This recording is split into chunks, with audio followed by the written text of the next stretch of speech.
महात्मा बुद्ध एक गांव में ठहरे हुए थे। वे प्रतिदिन शाम को वहां पर सत्संग करते थे। भक्तों की भीड़ होती थी क्योंकि उनके प्रवचनों से जीवन को सही राह का बोध होता था।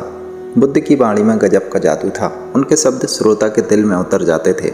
एक युवक प्रतिदिन बुद्ध का प्रवचन सुनता था। एक दिन जब प्रवचन समाप्त हो गए तो वह बुद्ध के पास गया और बोला, महाराज, मैं काफ़ी दिनों से आपके प्रवचन सुन रहा हूँ, किंतु यहाँ से जाने के बाद अपने गृहस्थ जीवन में वैसा सदाचरण नहीं कर पाता जैसा यहाँ से सुनकर जाता हूँ। इससे सत्संग के महत्व पर शंका भी होने लगती है।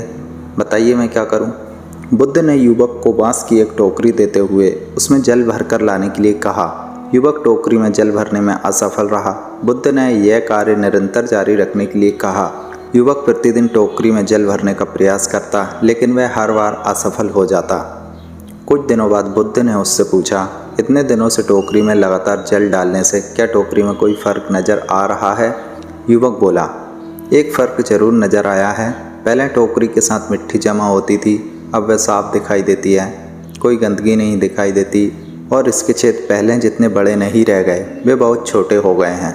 तब बुद्ध ने उसे समझाया, यदि इसी तरह उसे पानी में निरंतर डालते रहोगे तो कुछ दिनों में ये छेद फूलकर बंद हो जाएंगे और टोकरी में पानी भर पाओगे। इसी प्रकार जो निरंतर सत्संग करते हैं उनका मन एक दिन अवश्य निर्मल हो जाता है। अब गुणों के छिद्र भरने लगते हैं और गुणों का जल भरने लगता है। युवक ने बुद्ध से अपनी समस्या का समाधान पा लिया। निरंतर सत्संग से दुर्जन भी सज्जन हो जाते हैं, क्योंकि महापुरुषों की पवित्र वाणी उनके मानसिक विकारों को दूर कर उनमें सद्विचारों का आलोक प्रसार करती है।